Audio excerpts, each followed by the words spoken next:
Hi friends, mutton சுக்கா எப்படி செய்யறது நான் செஞ்சு காட்ட போகிறேன். அதுக்கு ஃபஸ்ட்டு 1/2 கிலோ மட்டனை நல்லா கழுவி வாஷ் பண்ணி எடுத்து வச்சுக்குங்க. 1/2 ஸ்பூன் மஞ்சத்தூள்,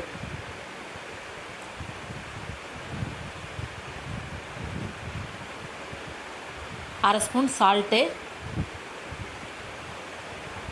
1/2 ஸ்பூன் சில்லி பவுடர்,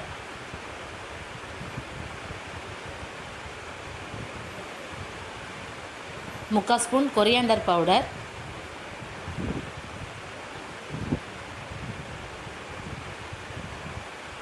கறி வேகிறதுக்கு தேவையான அளவு தண்ணி ஊற்றிக்குங்க.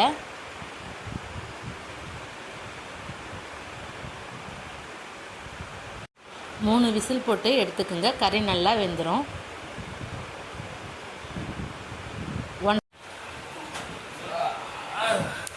1/2 ஸ்பூன் இஞ்சி பூண்டு பேஸ்ட்டு. இப்போ மூடி போட்டு 3 விசில் விட்டு எடுத்துக்கலாம். ஸ்டவ்வில் தேவையான அளவு எண்ணெய் ஊற்றி எடுத்து வச்சுக்கிற ஸ்பைசஸை போட்டுக்குங்க. பட்டை, கிராம்பு, இலை, சோம்பு எல்லாத்தையுமே நான் சேர்த்துக்கிட்டேன். 2 பெரிய வெங்காயத்தை நல்லா சாப் பண்ணி சேர்த்துக்குங்க. கொஞ்சமாக கருவேப்பிலை, ஒரு பச்சை மிளகாய் நல்லா வதங்கட்டும்.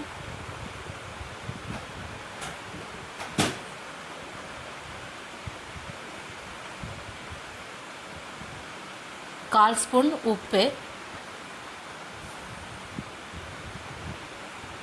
மூடி போட்டு கொஞ்ச நேரம் வெங்காயம் நல்லா வதங்கட்டும். மட்டன் நல்லா வெந்திருக்கு.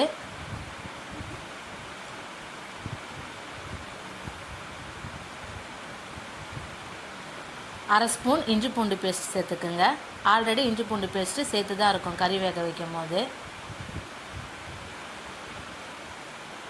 இப்போ பச்சை ஸ்மெல் போகிற அளவுக்கு நல்லா வதக்கிக்கலாம். மீடியம் சைஸில் ஒரு தக்காளி, நீங்கள் வேணும்னா சேர்த்துக்கலாம், இல்லைன்னா ஸ்கிப் பண்ணிக்கோங்க. எனக்கு செமி கிரேவி வேணுன்றதில் நான் சேர்த்துருக்கேன்.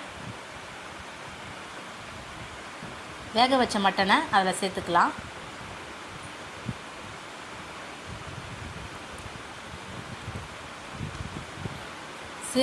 மிளகு, சீரகம், மல்லி, சோம்பு இது எல்லாமே ட்ரை ரோஸ்டடாக வறுத்து வச்சுருக்கேன். அதை இதில் சேர்த்துக்கலாம்.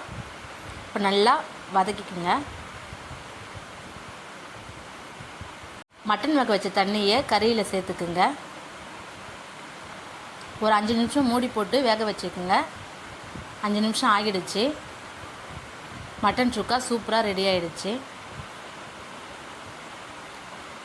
லைட்டாக கிளறி விட்டுக்கலாம்.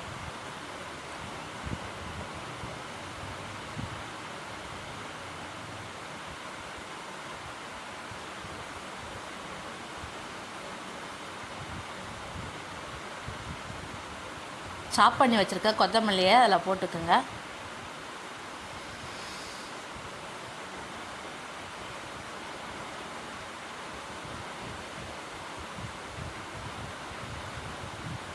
லைட்டாக மிக்ஸ் பண்ணி பரட்டியாச்சு. நீங்களும் இதே மாதிரி உங்கள் வீட்டில் செஞ்சு கொடுங்க. எல்லாருமே ரொம்ப விரும்பி லைக் பண்ணி சாப்பிடுவாங்க. அருள் குக்கிங் சேனலை லைக் பண்ணுங்கள், ஷேர் பண்ணுங்கள், சப்ஸ்கிரைப் பண்ணுங்கள். தேங்க்யூ ஃபார் வாட்சிங்.